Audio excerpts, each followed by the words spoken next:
नमस्कार, ये आकाशवाणी शिमला है। अब आप प्रभा शर्मा से प्रादेशिक समाचार सुनिए। आज के मुख्य समाचार। 5 दिवसीय राष्ट्र स्तरीय विंटर कार्निवाल मनाली में शुरू। राज्य सरकार ने महिला मंडलों की प्रोत्साहन राशि बढ़ाने की घोषणा की।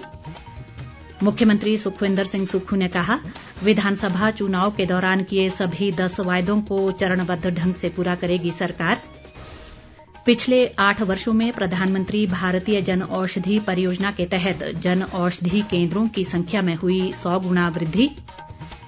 और आरटीडीसी के अध्यक्ष संजय गुप्ता ने प्रदेश में रोपवे संपर्क को सुदृढ़ करने की आवश्यकता पर दिया बल। अब समाचार विस्तार से। मुख्यमंत्री सुखविंदर सिंह सुक्खू ने कुल्लू जिले के 5 दिवसीय राष्ट्र स्तरीय विंटर कार्निवाल का आज मनाली में उद्घाटन किया। इस दौरान उन्होंने ऐतिहासिक माता हिडिंबा मंदिर में पूजा अर्चना की और सर्किट हाउस मनाली से कार्निवाल परेड को हरी झंडी दिखाकर रवाना किया। विंटर कार्निवाल के तहत महिला मंडलों, विभिन्न विभागों व संस्थाओं द्वारा प्रस्तुत झांकियों में मुख्यमंत्री ने गहरी रुचि दिखाई। सुखविंदर सिंह सुक्खू ने मनु रंगशाला में दीप प्रज्वलित कर विंटर कार्निवाल के सांस्कृतिक कार्यक्रमों का शुभारंभ भी किया।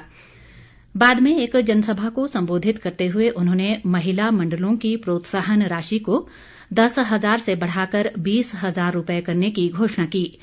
मुख्यमंत्री ने कहा कि पर्यटन और अन्य गतिविधियों को बढ़ावा देने के लिए मनाली में इंडोर स्टेडियम और आइस स्केटिंग रिंक का निर्माण किया जाएगा। सुखविंदर सिंह सुक्खू ने कहा कि एडवेंचर प्रेमियों को आकर्षित करने के लिए डोभी और पीज को पैराग्लाइडिंग की दृष्टि से विकसित किया जाएगा। उन्होंने कहा कि इस विंटर कार्निवाल का पर्यटन, व्यापारिक, पारंपरिक मान्यताओं व संस्कृति के संरक्षण की दृष्टि से अधिक महत्व है। मुख्यमंत्री ने कहा कि मौजूदा राज्य सरकार विधानसभा चुनाव के दौरान किए गए सभी 10 वायदों को चरणबद्ध तरीके से पूरा करने के लिए प्रतिबद्ध है। उन्होंने कहा कि ओपीएस को पहली कैबिनेट में लागू कर दिया जाएगा और 18 से 60 वर्ष आयु वर्ग की महिलाओं को वायदे के अनुसार 1,500 रुपए प्रतिमाह दिए जाएंगे। मुख्यमंत्री ने कहा कि राज्य सरकार जरूरतमंद बच्चों, खासकर अनाथों, निराश्रित महिलाओं और वरिष्ठ नागरिकों का कल्याण सुनिश्चित करने के लिए प्रतिबद्ध है। सुखविंदर सिंह सुक्खू ने कहा कि राज्य सरकार ने 10 लाख रुपए के त्योहार अनुदान देने का निर्णय लिया है और बाल देखभाल संस्थानों, नारी सेवा सदन, शक्ति सदन और वृद्धाश्रमों में रहने वालों के लिए 500 रुपए त्योहार मनाने के लिए दिए जाएंगे। उन्होंने कहा कि राज्य सरकार ने 101 करोड़ रुपए की लागत से मुख्यमंत्री सुखाश्रय सहायता कोष स्थापित करने का निर्णय लिया है ताकि जरूरतमंद बच्चों और निराश्रित महिलाओं को उच्च शिक्षा की सुविधा प्रदान की जा सके। उन्होंने कहा कि जरूरतमंद बच्चों के कौशल विकास, उच्च शिक्षा और व्यावसायिक प्रशिक्षण पर होने वाला खर्च सरकार द्वारा वहन किया जाएगा। सुखविंदर सिंह सुक्खू ने कहा कि उन्होंने अपना 1 माह का वेतन इस कोष में प्रदान किया है और कांग्रेस के अन्य विधायक भी 1 माह का वेतन देने पर सहमत हुए हैं। विगत 8 वर्षों में प्रधानमंत्री भारतीय जन औषधि परियोजना के तहत जन औषधि केंद्रों की संख्या में 100 गुना वृद्धि हुई है। केंद्रीय स्वास्थ्य और परिवार कल्याण मंत्री डॉक्टर मनसुख मांडविया ने एक ट्वीट में बताया है कि 2014-15 के 80 केंद्रों की तुलना में दिसंबर 2022 तक देश भर में 9,000 जन औषधि केंद्र काम करने लगे। उन्होंने ये भी कहा कि प्रधानमंत्री भारतीय जन औषधि परियोजना ने गुणवत्तापूर्ण और सस्ती दवाएं उपलब्ध कराकर देश भर में स्वास्थ्य सुविधाओं में क्रांति ला दी है। राज्य सूचना आयुक्त डॉक्टर एसएस गुलेरिया ने आज शिमला स्थित राजभवन में राज्यपाल राजेंद्र विश्वनाथ आर्लेकर से भेंट की। उन्होंने राज्यपाल को नववर्ष की शुभकामनाएं देने के अलावा उनके उत्तम स्वास्थ्य और खुशहाली की कामना की। इस बीच पुलिस महानिदेशक संजय कुंडू ने विभाग के वरिष्ठ अधिकारियों के साथ राज्यपाल से भेंट की। इस अवसर पर उन्होंने राज्यपाल को नववर्ष की शुभकामनाएं दी।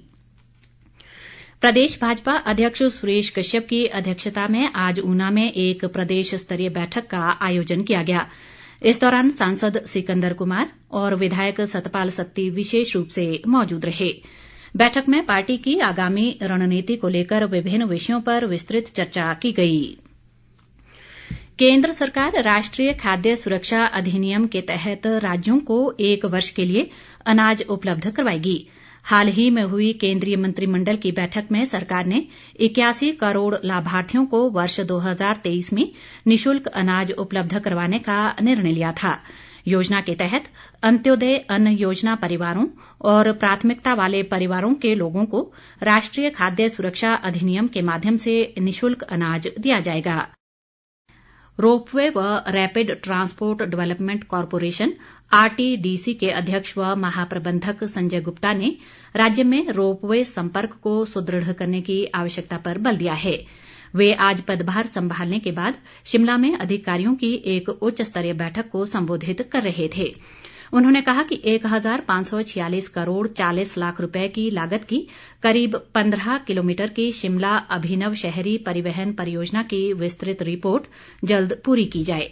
संजय गुप्ता ने प्रदेश में अगले 5 वर्षों में हर जिले में कम से कम एक रोपवे विकसित करने के प्रयास करने को कहा, ताकि कनेक्टिविटी, रोजगार सृजन के साथ पर्यटन क्षमता को बढ़ाया जा सके। वर्ष 2022 में राज्य पुलिस विभाग ने कई बड़े आयाम स्थापित किए हैं। प्रदेश पुलिस महानिदेशक संजय कुंडू ने आज शिमला में एक पत्रकार वार्ता के दौरान कहा कि 2022 में पुलिस ने नशे, महिलाओं व बच्चों से अपराध और दुर्घटनाओं में कमी लाने के लिए काम किया, जिसमें पुलिस को कामयाबी भी मिली है। उन्होंने कहा कि हिमाचल पुलिस ने सड़क दुर्घटनाओं को कम करने के लिए ITMS तकनीक का इस्तेमाल किया, जिससे सड़क दुर्घटनाओं में कमी आई है। संजय कुंडू ने बताया कि पिछले 2 वर्षों में सीमाओं पर सुरक्षा व्यवस्था को सुदृढ़ किया गया है और चीन से लगने वाली प्रदेश की सीमाओं पर ज्यादा फोकस किया गया है। पुलिस महानिदेशक ने कहा कि इस वर्ष भी नशे के खिलाफ अभियान जारी रखने के अलावा महिलाओं और बच्चों से अपराध में कमी लाना प्रदेश पुलिस का लक्ष्य रहेगा। मुख्यमंत्री के मीडिया सलाहकार नरेश चौहान ने कहा है कि मुख्यमंत्री ने 101 करोड़ रुपए का मुख्यमंत्री सुखाश्रय सहायता कोष स्थापित करने की बड़ी पहल की है, जिससे प्रदेश के जरूरतमंद बच्चों व निराश्रित महिलाओं की सहायता की जा सकेगी। आज धर्मशाला में एक पत्रकार वार्ता के दौरान उन्होंने ये बात कही। इस दौरान शाहपुर के विधायक केवल सिंह पठानिया भी मौजूद रहे। इस बीच मुख्यमंत्री के राजनीतिक सलाहकार सुनील शर्मा बिट्टू का पहली बार अपने गृह जिला हमीरपुर पहुंचने पर कांग्रेस कार्यकर्ताओं ने जोरदार स्वागत किया। उन्होंने कहा कि कांग्रेस सरकार की नीतियों को जन जन तक पहुंचाया जाएगा और प्रदेश में एक समान विकास को प्राथमिकता दी जाएगी। सुनील शर्मा ने अधिकारियों को आम लोगों से संबंधित कार्यों व सरकार की कल्याणकारी योजनाओं का क्रियान्वयन बिना विलंब सुनिश्चित करने को कहा। वे आज हमीरपुर में जिला अधिकारियों के साथ एक बैठक के दौरान बोल रहे थे। लाहौल स्पीति जिले के उदयपुर ब्लॉक, उदयपुर तहसील और जाहलमा में खुली उप तहसील को मौजूदा राज्य सरकार द्वारा डी नोटिफाई करने के विरोध में विभिन्न पंचायतों की महिला जनप्रतिनिधियों ने SDM के माध्यम से राज्य सरकार को एक ज्ञापन भेजा है। ज्ञापन में उदयपुर ब्लॉक और जाहलमा उप तहसील को फिर से बहाल करने के अलावा जसरत पुल का जल्द निर्माण करने और जाहलमा में पेयजल आपूर्ति दुरुस्त करने की मांग की गई है। राजधानी शिमला सहित प्रदेश के अधिकतर भागों में आज दिन भर बादल छाए रहे, जिससे शीतलहर का प्रकोप बढ़ गया है। जनजातीय इलाकों में अधिकतर स्थानों पर न्यूनतम तापमान 0 से नीचे बना हुआ है। लाहौल स्पीति जिले में पिछले दिनों हुई बर्फबारी के बाद सड़कें फिसलन भरी हो गई हैं, जिसके चलते राज्य पथ परिवहन निगम की बस सेवाएं बंद कर दी गई हैं। पट्टन घाटी में कमरिंग थिरोट, कीर्तिंग व तोजिंग नाले में सड़कों पर फिसलन हो रही है। रंगवे गांव के महिला व युवक मंडलों ने बर्फीली सड़कों पर आज मिट्टी बिछाई ताकि कोई अप्रिय घटना न हो। निगम के क्षेत्रीय प्रबंधक अंचित ने बताया कि सड़कों की हालात सामान्य होने पर लाहौल घाटी में बस सेवा फिर से आरंभ की जाएगी। अंत में मुख्य समाचार एक बार फिर। 5 दिवसीय राष्ट्र स्तरीय विंटर कार्निवाल मनाली में शुरू। राज्य सरकार ने महिला मंडलों की प्रोत्साहन राशि बढ़ाने की घोषणा की। मुख्यमंत्री सुखविंदर सिंह सुक्खू ने कहा, विधानसभा चुनाव के दौरान किए सभी 10 वायदों को चरणबद्ध ढंग से पूरा करेगी सरकार। पिछले 8 वर्षों में प्रधानमंत्री भारतीय जन औषधि परियोजना के तहत जन औषधि केंद्रों की संख्या में हुई 100 गुना वृद्धि। और आरटीडीसी के अध्यक्ष संजय गुप्ता ने प्रदेश में रोपवे संपर्क को सुदृढ़ करने की आवश्यकता पर दिया बल। इसी के साथ ये समाचार बुलेटिन समाप्त हुआ। नमस्कार।